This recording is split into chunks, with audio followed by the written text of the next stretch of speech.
novembro, a gente tem uma série que chama Alma no Vermelho. Então, todo esse mês, você vai ouvir sobre generosidade. Não se preocupe que não é um mecanismo para fazer você dar mais dinheiro para a igreja. As pessoas, tá, aí vem esse papo, conheço por onde eles vêm por esses ladinhos assim, e vão me fazer dar mais grana para a igreja. Não. É um tempo que a gente quer trabalhar no nosso coração, no meu e no seu. A gente quer trabalhar o que de fato realmente importa. Muito se fala, né, que o que importa é o que somos, não o que temos. Mas será se na prática é isso que a gente está dizendo? A gente diz isso com os lábios. Não, o que importa é o que somos, não é o que nós temos. Mas na prática, é assim que a gente vive? A gente vive na prática essa ideia de que o que importa de fato é o que somos e não o que temos? Ou, na prática, a gente vive uma vida como workaholic, aquele que vive correndo atrás da máquina, vive correndo atrás da grana, vive correndo atrás do recurso, e eu consumo tudo que eu tenho, consumo a minha saúde, a minha família, os projetos de existência, eu consumo tudo isso para ter. Será? A gente vai gastar os próximos domingos falando sobre isso. E a gente vai falar sobre a verdadeira riqueza. O que é de fato ser rico aos olhos de Deus? O que de fato importa? A gente poderia gastar tempo, e eu acho que isso ajuda, e não só ajuda, como deveríamos desenvolver essa prática de planilhar a nossa vida. Sabe? Calcular ali e saber o quanto eu ganho, o quanto eu devo gastar, o quanto eu posso gastar. Tudo isso eu acho que era muito importante a gente desenvolver essa prática. Mas o fato é que você dá um clique na internet, você vai ter no mínimo 50 sugestões de como você organiza a sua vida financeira na prática. E aí eu quero encorajar você a fazer isso, na prática, talvez construir ali uma planilha de gastos, você trabalhar com orçamento, né? A gente, como bom brasileiro, a gente tem, né? Dá até um negócio, quando fala orçamento, que negócio, tem que pesquisar. Não, né? Mas a gente precisa, o fato é que a gente precisa para que a gente possa viver uma vida saudável. Mas a dinâmica dessa série de mensagem, ela vai voltar os olhos para outra realidade. Quando as riquezas, quando as coisas, elas assumem controle do nosso coração. E o quanto isso é prejudicial, o quanto isso, de fato, nos destrói por completo. E eu queria convidar você a tentar lembrar daquela sensação que às vezes temos, de que falta só mais um pouquinho, eu quase cheguei lá. Aquela sensação de que quando você entra no seu carro, quando o tem, você diz, não, esse aqui é só um meio para eu chegar no próximo. Quando você entra na sua casa e diz, tá bom, essa aqui é o primeiro passo, mas no final das contas, o que eu quero está lá no final. Quando você compra alguma coisa, você diz, não, isso aqui tá jóia, mas eu não quero isso, eu quero aquele lá. É o último modelo que eu quero. É o último. Esse sentimento, já sentiu isso não? Sim ou não? Esse sentimento de que falta só um pouquinho mais. Falta só mais um pouquinho e eu chego aonde eu quero.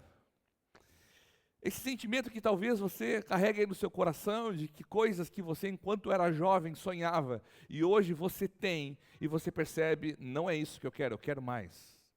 Esse sentimento está aí, não? Eu lembro que quando eu estudava em Rio Grande, eu estudava numa escola, que eu passava por uma rua que tinha alguns prédios. E quando eu ia voltando para casa, eu fazia aquela eu nem bem cristão era, mas eu fazia aquela prece silenciosa dentro de mim, dizendo, Deus, se o Senhor achar algum dia graça em mim, que eu possa morar num lugar desses assim. E aí tinha um monte de prédio. E da onde eu ficava, sentado na parada do ônibus, eu via uma rua, e eu dizia, como eu quero poder ter essa rua como a rua da minha vizinhança, eu queria isso.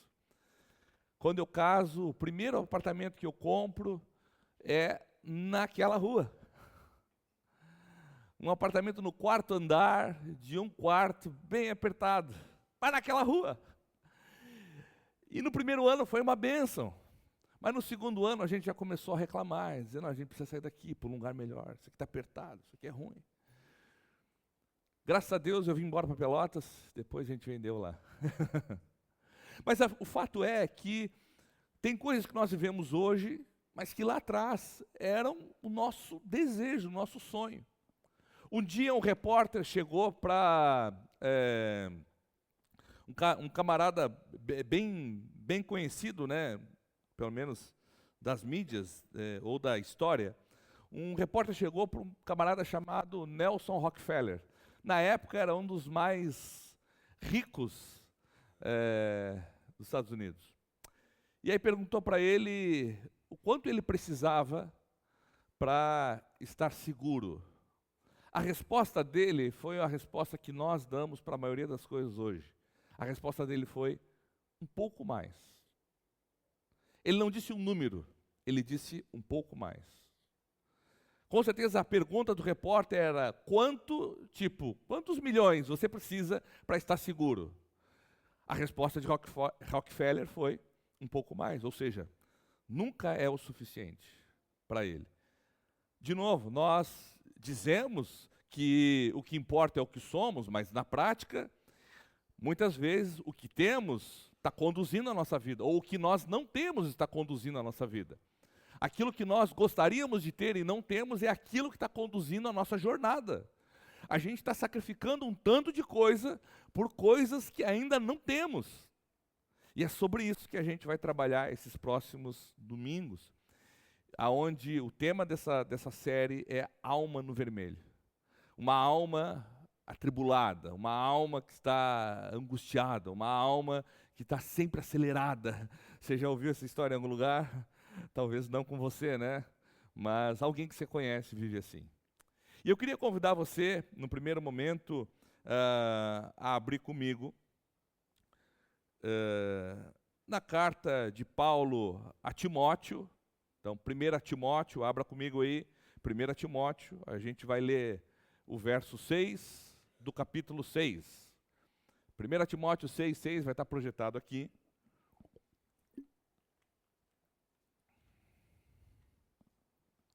O que é interessante é que Paulo está escrevendo a um jovem pastor, está trazendo algumas orientações para ele. Imagina que foi o apóstolo Paulo que começou essa igreja na cidade de Éfeso, uma cidade portuária, cosmopolita, muito dinheiro rolando, sabe?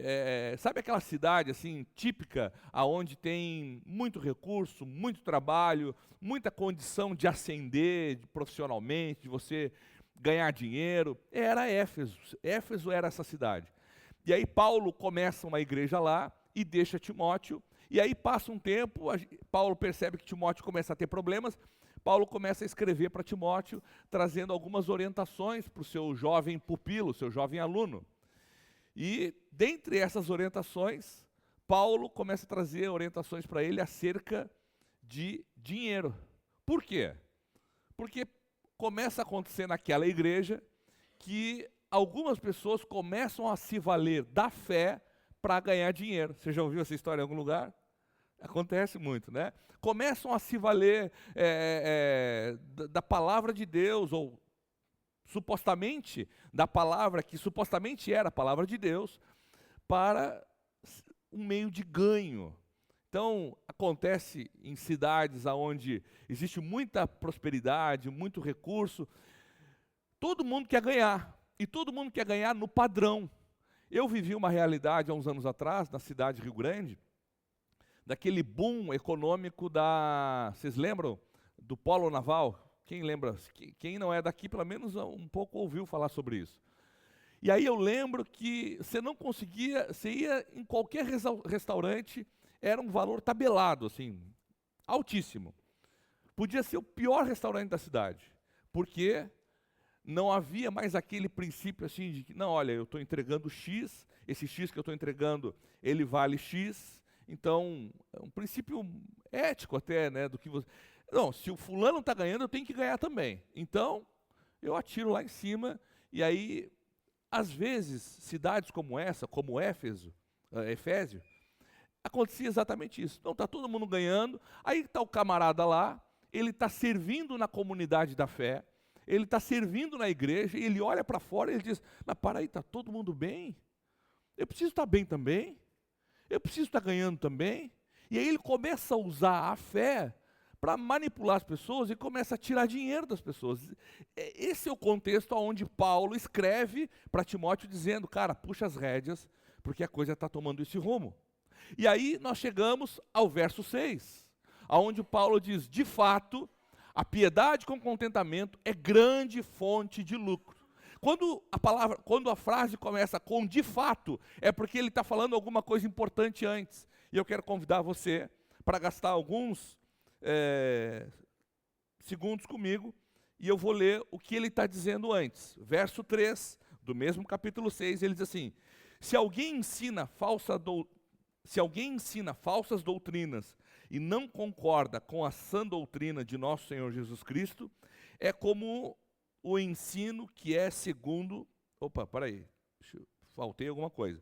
Se alguém ensina falsas doutrinas e não concorda com a sã doutrina de nosso Senhor Jesus Cristo e com o ensino que é segundo a piedade, é orgulhoso e nada entende. Esse tal mostra um interesse doentio por controvérsias e contendas acerca de palavras que resultam em inveja, briga, difamação, suspeitas malignas e atritos constantes entre aqueles que têm a mente corrompida e que são privados da verdade, os quais pensem que a piedade é fonte de lucro. De fato, aí o texto que nós lemos, piedade com contentamento é grande fonte de lucro. O que Paulo está dizendo aqui? Tem uma turma que, olhando para fora e vendo que está todo mundo se encaixando, eles começam a usar esse pseudo-evangelho, essa mensagem recortada, essa falsa e pretensa ideia de que se sabe mais, orgulhosa, para ganhar dinheiro. Então, o que começou a acontecer naquela igreja, naquele lugar? Alguém começou a ensinar ou a pregar como quem tinha mais conhecimento que os outros, e aí estava fazendo o quê? Estava levando toda aquela igreja para conversas inúteis.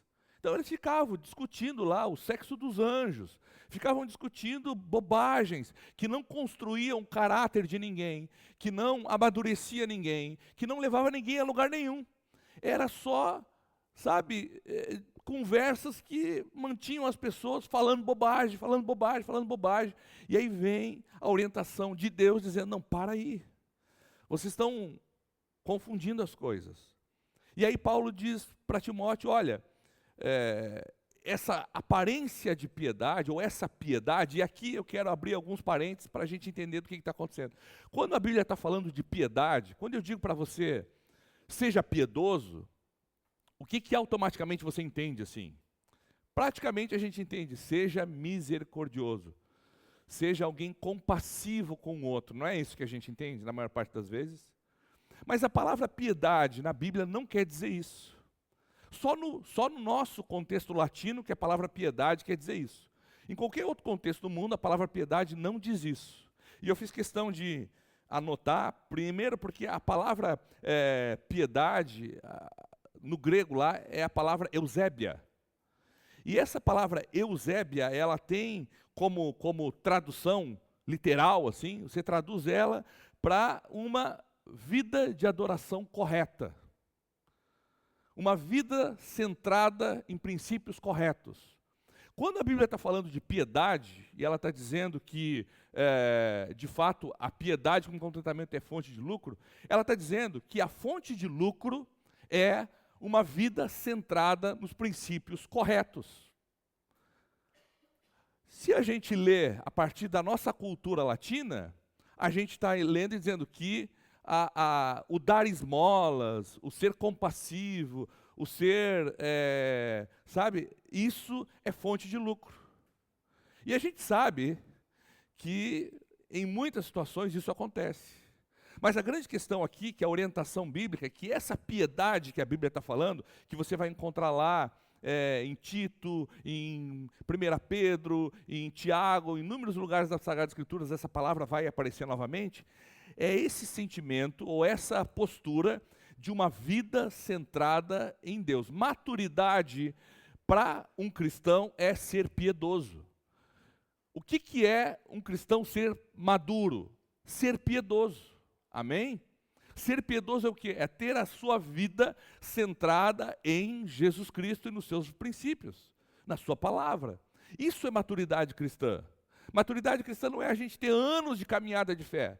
Não é a gente saber todas as... Não, maturidade cristã é que a minha vida, ela seja uma adoração correta. O que é uma adoração correta? Uma adoração que parte de Deus e volta para Deus. Uma adoração que é orientada pelos princípios das Sagradas Escrituras e é para Deus, não é para os homens, não é para impressionar ninguém, não é para nutrir os ouvidos de ninguém, mas é para Deus, é dele e por ele, é o que a palavra de Deus diz, amém? Então, quando a palavra de Deus está falando sobre piedade, não é dar esmolas. A gente foi confundindo isso, por exemplo, porque a gente tem expressões como, aquela pessoa é impiedosa. Aí a gente diz, não, aquela pessoa sendo impiedosa, ela não tem misericórdia de ninguém. Quando nós estamos dizendo aquela pessoa é impiedosa, a gente está dizendo, pelo menos biblicamente, a vida daquela pessoa não está centrada em Deus e nos seus princípios. Por isso, ela acaba sendo má, ela acaba sendo menos misericordiosa, ela acaba vivendo numa condição mais ríspida, não é assim? O fato de a Bíblia falar aqui sobre a piedade ser um meio de uma verdadeira riqueza, de novo, não é o fato de você, eu sou complacente com a necessidade do outro, não é isso. É muito mais do que isso. É ter uma vida centrada nos valores, nos princípios e na verdadeira doutrina, como o texto está dizendo aqui, que essas pessoas que estavam fazendo da fé meio de lucro, eles se afastaram da doutrina, eles se afastaram da verdade, eles estavam falando coisas que as pessoas queriam ouvir. E aí quando você começa a falar coisas que as pessoas querem ouvir, você começa a ter adeptos, porque todo mundo acha que tem uma opinião sobre as coisas, não é assim? É triste isso, mas esse é o fato. Às vezes a gente, à medida que vai se afastando da verdade do Evangelho, a gente vai criando apreço por outras coisas. Falamos aqui domingo passado sobre fazer da coisa mais importante, a coisa mais importante. Mas às vezes o que a gente faz? A gente vai se afastando disso, e aí coisas que são periféricas e que não são tão importantes, elas vão assumindo um lugar na nossa vida de prioridade, de proeminência. É o que estava acontecendo aqui. Eles começaram a debater outras coisas, a conversar sobre outras coisas, a discorrer sobre outras coisas que supostamente se tornaram importantes, enquanto eles ficavam prendendo as pessoas nesse papo que não levava a lugar nenhum. Ao mesmo tempo, eles ficavam enriquecendo com o recurso das pessoas. Vem a palavra de Deus e diz, não, para aí, não é assim. Porque não tem como você desenvolver uma vida de piedade se ela não for uma piedade com contentamento. E aqui é o ponto talvez alto do texto que nós estamos trabalhando, porque ele vai ajustar a nossa visão. Aí ele vai nos fazer enxergar a vida de uma perspectiva, pelo menos mais cristocêntrica. Quando Paulo está dizendo para Timóteo, e dizer, incentive Timóteo as pessoas a entenderem que de fato a piedade é fonte de lucro, Mas a piedade com contentamento é essa fonte que vai trazer uma verdadeira riqueza às pessoas. Incentive a comunidade aí de Éfeso, saber que quanto mais eles forem piedosos e estarem satisfeitos, mais eles se tornarão ricos. O que Paulo está dizendo, aquele jovem pastor, e o que ele está nos dizendo hoje pela manhã, que de fato riqueza não é o que temos, mas é o que somos. Eu tenho certeza que alguns anos atrás você sonhava com algumas coisas. E que talvez alguns anos atrás, quando você sonhava com independência, né, sua família, você pensava assim, qualquer lugar tá bom. Aí você, talvez no primeiro passo você deu ali, foi uma casinha pequenininha, apertada, um quartinho pequenininho, e estava bom, você estava satisfeito com aquilo. Porque satisfação está ligado ao que nós estamos desejando no momento. A alma no vermelho, que dá título a essa série, é a alma insatisfeita. É a alma que ela não está sofrendo porque o que ela tem é ruim, mas ela está sofrendo pelo que ela não tem. É a alma que não consegue olhar o que tem e os olhos estão sempre naquilo que posso ter. Esse tipo de pessoa foi capturado por esse tipo de pessoa que Paulo aponta ali, que eram esses caras orgulhosos que encontraram corações insatisfeitos. O recado que Paulo está nos dando hoje, que a palavra de Deus está nos dando, é que quanto mais o nosso coração é insatisfeito e não piedoso, mais nós somos presas fáceis para essa falsa riqueza, para esses homens gananciosos que tomam a terra. Quanto menos somos satisfeitos, mais vulneráveis ao domínio dos gananciosos nós somos. O fato é que uma verdadeira riqueza não consiste mesmo no que nós temos. Uma verdadeira riqueza, ela tem por trás dela contentamento, satisfação. Satisfação não é mediocridade. Você precisa desejar mais, você precisa buscar mais, você precisa se aperfeiçoar, você precisa melhorar, você precisa olhar para o que você tem e dizer, não, eu posso dar um próximo passo. Agora, o fato de nós não estarmos, de nós desejarmos mais, não pode nos tornar alguém insatisfeito com o que temos. O fato de nós almejarmos coisas maiores do que nós estamos vivendo, não pode fazer de nós alguém insatisfeito com o que estamos vivendo. Porque a pergunta que a gente tem que fazer é a seguinte: o que me motiva a desejar mais? É eu não gostar do que eu tenho, ou eu reconhecer que o Deus a qual eu sirvo é dono de todas as coisas.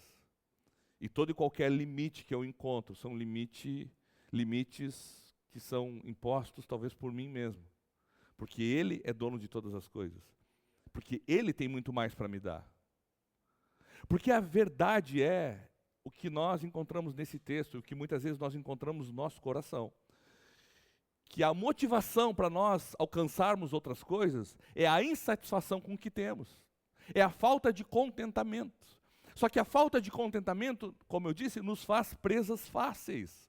Quando você é alguém descontente, você é alguém que vive com a alma no vermelho, você é alguém que vive com a alma atribulada. Você nunca está contente com a sua casa, com seus filhos, com seus recursos, com a sua roupa, com o seu trabalho, com o seu carro, com a sua igreja. Você nunca está satisfeito com nada. E essa alma é uma alma de alguém que sabe, sempre está correndo atrás das coisas e nunca acha.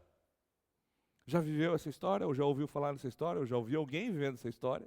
Pois bem, talvez seja a sua. Agora, o que a palavra de Deus nos diz com toda clareza é que a piedade com contentamento, ela vai produzir essa verdadeira riqueza. Ela é a fonte de lucro que nós precisamos. Quando você olha para o que você tem, não com passividade, não com coração, sabe, preguiçoso, porque a Bíblia vai falar contra isso também. A gente tem muitas coisas que elas estão muito próximas e a gente vai confundindo as coisas. Tem gente que não é satisfeito com o que tem, é preguiçoso. Não aqui, graças a Deus, todo mundo aqui é vigoroso, né? Não, tá bom. É porque, não é que a pessoa está satisfeita com o que ela tem, porque ela também não glorifica a Deus porque ela tem. Ela simplesmente está confortável demais ali. Para que eu vou sair daqui? Para que eu vou enfrentar novos desafios? E aí ela é incrédula o suficiente para dizer, aqui está bom. Porque o fato é que nós darmos o próximo passo sempre vai exigir fé da gente. Se hoje você está vivendo uma vida que está tudo certinho, está tudo acomodado, está tudo organizado, você não precisa pensar e planejar nada, muito provavelmente essa vida ela está muito perto de uma apostasia. Porque a vida do cristão piedoso, esse cristão que tem Jesus no centro da vida dele, é essa vida que nos convida todos os dias para um passo de fé, para o exercício da nossa fé, para dar novos passos, para avançar, para pisar naquilo que os meus olhos veem como água e quando eu pisar o mar se abrir. Você está entendendo o que a gente está falando? Você está entendendo que quando a gente está dizendo sobre verdadeira riqueza, é algo que está muito mais ligado a quem você é em Deus e quem Deus é para você, do que de fato o que você tem. E que se você consegue ter isso organizado, você não vai viver uma vida disfuncional, porque no mesmo texto que nós lemos e que nós vamos ler os próximos domingos, vai falar, não que o dinheiro é um problema, porque a gente acha, não, o dinheiro é um grande problema.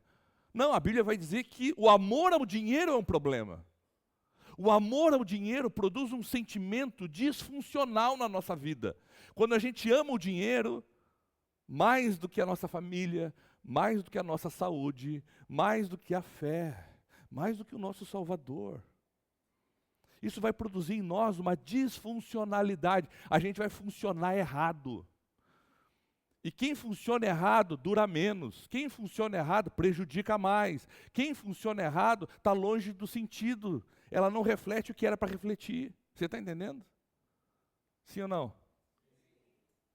Então, numa manhã como hoje, onde a gente quer trabalhar, onde a gente está trabalhando, melhor dizendo, essa verdadeira riqueza é um apelo para que eu e você possamos ter a nossa vida, a nossa alma apaziguada, o nosso coração aquietado pelo fato de vivermos uma vida piedosa com contentamento. Uma vida que tem Deus no centro, como aquele que é o provedor. Uma vida piedosa é uma vida que ela opera nos dois sentidos. Ela opera no sentido vertical e no sentido horizontal. No sentido vertical, a nossa vida piedosa, ela me relaciona cada vez mais com Deus. Uma vida piedosa vai exigir que o meu relacionamento com Deus cresça diariamente. Eu cada vez mais desejo conhecer quem Ele é, desejo ser conhecido por Ele, eu desejo saber do que Ele gosta, saber do que Ele não gosta. Cada vez mais eu não quero manipular Deus, e aí eu quero abrir um parênteses para você sondar o seu coração, porque eu faço isso diariamente, irmãos, e eu encontro coisas que eu não gosto lá diariamente. O tanto de vezes que eu estou tentando manipular Deus, que as orações que eu faço são orações para tentar convencer a Deus que a ideia que eu estou tendo é a ideia, é a sacada. Que eu tenho a visão para minha casa, para o meu filho. Quantas e quantas vezes na minha semana eu me pego orientando Deus, dizendo, Deus, eu acho que você deve cuidar desse menino dessa forma. E parece que eu estou, quando vem a lucidez de volta, parece que eu estou vendo Deus dizendo, mas fui eu que te dei ele, rapaz. Antes de qualquer um dia dele existir, eu já conhecia todos eles. Quando ele estava sendo formado lá no ventre da tua esposa, eu já via ele. Quem é tu para dizer como que eu tenho que tratar com ele? Você precisa entender o que eu estou fazendo na vida dele. O que eu e você precisamos entender é o que Deus está fazendo na nossa vida. Você não precisa dar conselho para Deus de como Ele pode abençoar o teu negócio. A gente fica dizendo, não, se o Senhor fizer isso, Deus, a coisa vai mudar na minha empresa. A gente precisa assumir o nosso lugar de homens e mulheres criados por Ele, dizer, Deus, para onde o Senhor está soprando o teu vento? Porque é para lá que eu quero ir. Eu quero ser conduzido por Ti. Porque se eu for conduzido por Ti, é esse lugar que eu vou encontrar a verdadeira riqueza. Eu não vou ter falta de nada. A grande questão é que a gente, por não sondar o nosso coração e não perguntar o que está conduzindo, a gente fica tentando manipular Deus. E aí mais adiante, frustrado, porque as coisas não aconteceram. E a gente esquece que Deus é soberano, que a gente não tem poder para manipular Ele, que Ele está para além de nós e fora de tudo que nós temos como tempo e espaço, Ele está além disso. Então nós não manipulamos Deus. O máximo que a gente pode ganhar daqui a uns anos, pensando em manipular a Deus, é frustração, desânimo. Aí a gente afasta, porque Deus não me ouviu. Mas desde quando Deus precisa te ouvir? Será que não é você que precisa? Será que não sou eu que preciso ouvir a Deus? Porque a Bíblia diz que antes que a palavra nos chegue à boca, Ele já conhece. O que há de novo que eu e você vamos dizer que Deus não saiba? Aí a gente sofre porque Deus não ouviu. E a gente relaciona Deus não ouvir com alguma coisa que Ele não fez para a gente, não é assim? Deus não me ouviu, porque minha casa continua um caos. Será? Será que Ele não te ouviu? Ou será que você não está ouvindo Ele? Será que eu não estou ouvindo Ele? Será que eu não estou percebendo o que Ele está fazendo? Verdadeira riqueza consiste em essa alma apaziguada, por contentamento, por satisfação.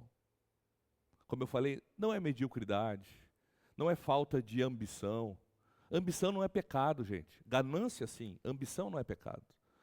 Você desejar ir além, você desejar melhorar, dar um bom testemunho na sua vida, não é pecado, muito pelo contrário, glorifica a Deus. Agora, o seu desejo ser movido por o que você não tem, que é o problema. Esse que é o problema.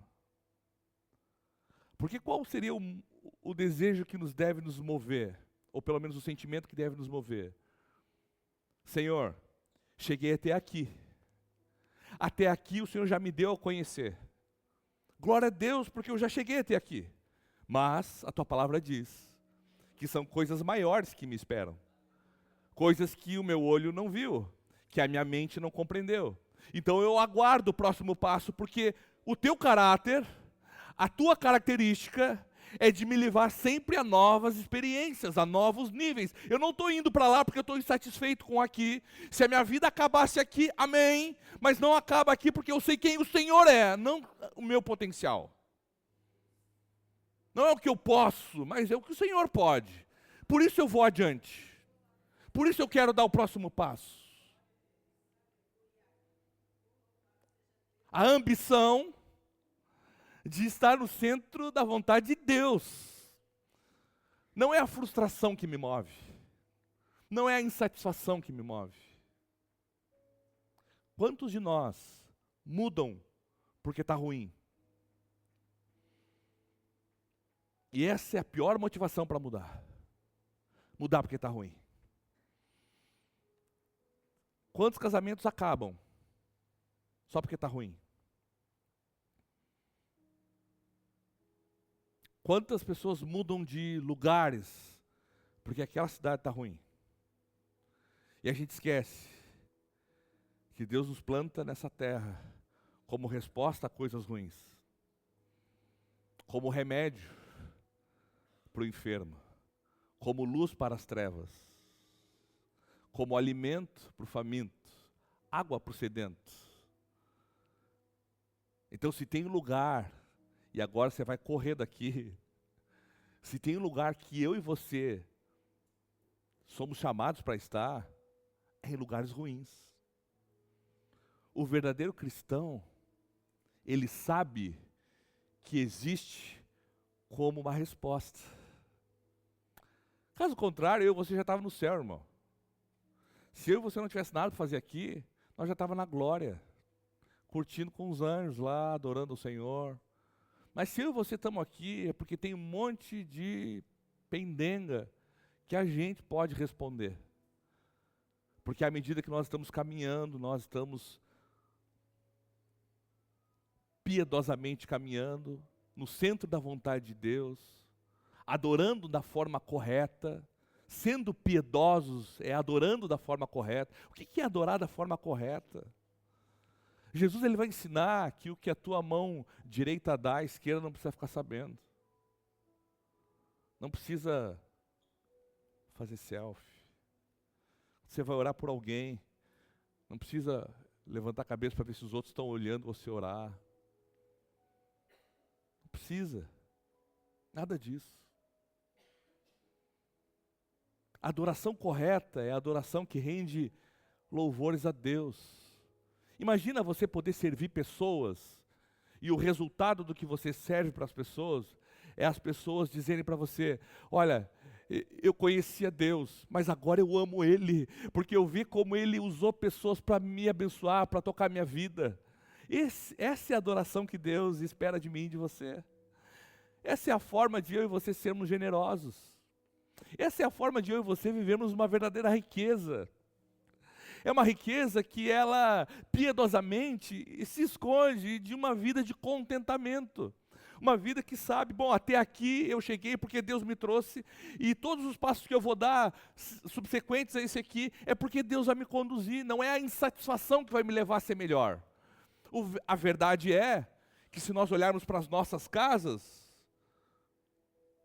muitos dos nossos filhos estão sendo ensinados a escolherem uma profissão, para quê? Ganhar dinheiro. Ganhar dinheiro. Só. Aí talvez esses nossos filhos com 40 e poucos anos, vão estar no auge da sua frustração. Porque tudo que eles conseguiram fazer na vida foi ganhar dinheiro. Não conseguiram estar no centro da vontade de Deus. Não conseguiram se satisfazer. E eu quero encerrar lendo o que o sábio Salomão declarou. Essa vida insatisfeita, ela vai produzir exatamente isso aqui. Ouve só. Eclesiastes capítulo 2, do verso 10 e 11, diz assim: não me neguei nada aos meus olhos, ao que os meus olhos desejaram. Não me recusei a dar prazer algum ao meu coração. Ele, no momento da vida dele, ele diz: eu não neguei nada que os meus olhos desejaram. Mas se você for olhar a história, e se você for ler Eclesiastes, você vai ver que tudo que Salomão fazia, o próximo passo que ele dava, é porque no passo anterior, ele encontrou frustração. Então eu dou o próximo passo. Me frustrei, fiz isso e me frustrei. Ah não, então acho que o sucesso está ali. Aí ele vai. Aí ele chegava lá, frustração. Não, então está lá. Não, então está lá. E aí ele passou a vida fazendo coisas. Se você puder ler Eclesiastes, você vai ficar encantado com o que Deus vai nos ensinar por meio desse livro. Mas olha o que ele diz. Então, não me neguei nada que os meus olhos desejaram. Não me recusei a dar prazer algum ao meu coração. Na verdade, eu me alegrei em todo o meu trabalho. Essa foi a recompensa de todo o meu esforço. Então, de tudo que ele fez, de tudo que ele se esforçou, ele diz, olha, a recompensa foi que eu me alegrei com o que eu fiz. Ele ficou feliz em trabalhar. Mas olha o que diz o verso 11. Contudo, e sempre que tem contudo, você desconsidera o que está anteriormente, porque o que ele está dizendo a partir do contudo é o mais importante, ok? Ou pelo menos você minimiza o que ele disse anteriormente. Contudo, Quando avaliei tudo que as minhas mãos haviam feito e o trabalho que eu tanto me esforçara para realizar, percebi que tudo foi inútil. Foi correr atrás do vento. Não há qualquer proveito no que se faz debaixo do sol. Imagina. O que adiantou? Eu não me neguei nada.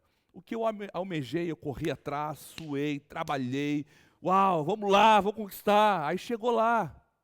Não, é mais adiante, chegou lá, não é mais adiante, chegou lá. E aí no final ele chega no fim do caminho e ele diz: meu Deus, é como correr atrás do vento, você nunca consegue pegar, você nunca chega lá, todo trabalho debaixo do sol não tem proveito. O fato é que a verdadeira riqueza nos poupa disso. Nós falarmos sobre isso não traz alento para o seu coração agora, mas traz livramento para o seu futuro. Amém? Talvez agora, tudo que eu falei aqui nesses últimos 40 minutos não fez o menor sentido para você. Você diz: não, eu vou continuar essa vida correndo atrás, eu tenho sangue nos olhos agora que eu estou com força, agora que eu estou com vigor, eu vou trabalhar que nem um doido agora. Essa mensagem não é para hoje, é para amanhã. É para que você não caia na mesma cilada que o sábio Salomão caiu. E chegue no final da vida dizendo: é como correr atrás do vento, eu não consegui alcançar nada. A verdadeira riqueza, ela consiste em você estar no centro da vontade de Deus e trabalhar contentamento no seu coração. Pastor, como é que eu sei se eu sou alguém que vivo contentamento? É simples. É você fazer a seguinte pergunta: e se hoje tudo estagnasse na minha vida, como ficaria o meu coração? Se hoje, se eu parasse agora, onde eu estou, eu não vou comprar outro carro, não vou comprar outra casa, e aqui eu estou falando de coisas. Vou manter as coisas que eu tenho, vou continuar ganhando o período que eu ganho. Como ficaria o seu coração? Amuado, frustrado, decepcionado, irado? Como ficaria? Ou você conseguiria ainda, em meio a tudo isso, olhar para o Senhor e dizer: te dou graças, Deus, porque eu consigo olhar lá para trás, não é para agora. Eu lembro que lá atrás eu não tinha, agora eu tenho. A gente mede a nossa vida pelo que a gente pode ter. Isso é um perigo. Eu quero convidar você a entender que por trás de uma alma no vermelho existe uma alma descontente. Se a sua vida é uma vida marcada por uma vida atribulada, ansiosa, no sentido do que vai ter, do que vai viver, do que vai ser, muito provavelmente um dos fatores, ou o principal fator, seja um descontentamento com aquilo que você tem, vive e é. Sabia disso? A gente, na sociedade que a gente vive hoje, onde tudo está muito ligado ao estético, ou aquilo que a gente apresenta, existem duas formas da gente fazer isso: com contentamento e sem contentamento. Tem gente que trabalha para melhorar o seu estético sem contentamento. E aí o que a pessoa faz? Ela faz isso no intuito só de ser aceito pelos outros. É uma baita forçação de barra. Sofre, gasta, mas puramente para ser aceito. Com contentamento eu consigo fazer a mesma coisa. Porém, é sempre numa perspectiva de que, poxa, se Deus me trouxe até aqui, Ele pode me levar até ali, eu posso dar esse novo passo, e parte da minha relação com Deus, não do que os outros pensam a meu respeito. Quantos de nós cuidam da saúde, não porque isso glorifica a Deus, mas é porque se eu não cuidar da saúde, eu estou saindo do padrão social estipulado. Não é porque isso glorifica a Deus. Não é porque se eu me matar tomando refrigerante, eu estou pecando tanto quanto o cara que se embriaga. A gente faz essas comparação ruim, né? A gente acha, não, o cara que se embriaga, ele é mais pecador do que eu. Não, se você vive uma vida autodestrutiva, tomando refri como quem toma água, você é tão pecador quanto. Porque o mesmo, talvez as consequências do pecado vão ser um pouco diferentes, porque o cara embriagado, ele pode fazer alguma bobagem, ferir alguém, mas em termos de pecados contra Deus, destruindo o templo do Espírito Santo da mesma forma. Amém? Mas às vezes a gente está com a motivação errada. Eu estou me cuidando, é porque eu não quero sair do padrão. Eu estou prosperando, não é porque eu quero ajudar mais, é porque eu não quero sair do padrão. Eu não quero que as pessoas falem coisas que eu não sei o que é. Eu não quero que as pessoas tenham um telefone que eu não tenho. Eu não quero que as pessoas vistam o que eu não visto. Então a minha motivação para ter é eu me enquadrar dentro de uma realidade. Ao invés de eu entender que o que me leva adiante é eu poder glorificar a Deus com quem eu sou nos ambientes onde Ele pode me levar. Talvez Deus vai fazer você prosperar a beça, mas não é para você ter mais, mas é para você poder sentar em algumas mesas que eu que não vou prosperar tanto não vou conseguir sentar. Está entendendo?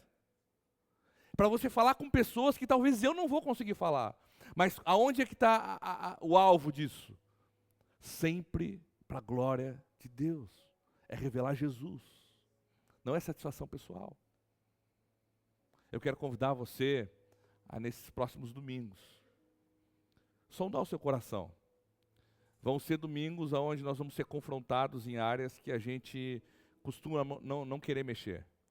Ou a gente já tem a desculpa pronta, né? Ah, não, esse negócio de igreja e dinheiro não combina.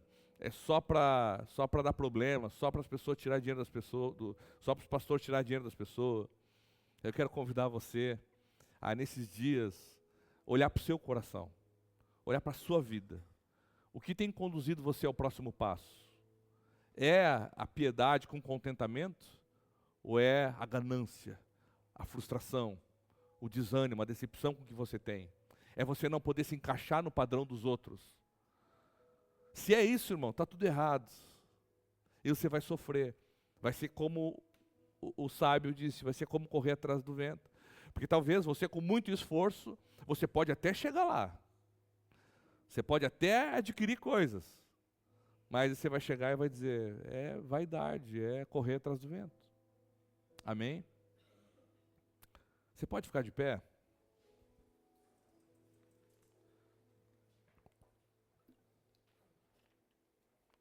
Eu quero convidar você a nós orarmos.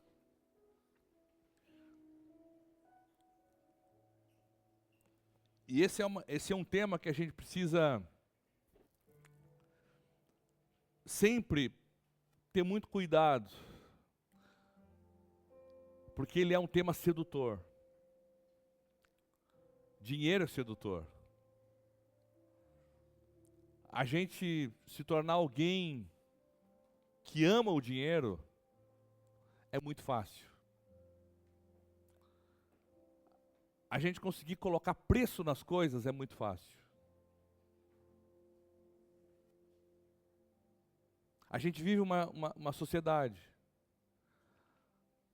onde você inúmeras vezes ouve pessoas dizer, eu não quero ter filhos. Não é porque eu não quero ter filhos.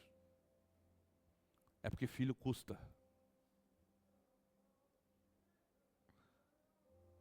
Ah, eu não quero me envolver mais na igreja. Não é porque eu não quero me envolver mais na igreja, é porque me envolver na igreja custa. Eu não quero me envolver com ninguém, porque se envolver com pessoas custa.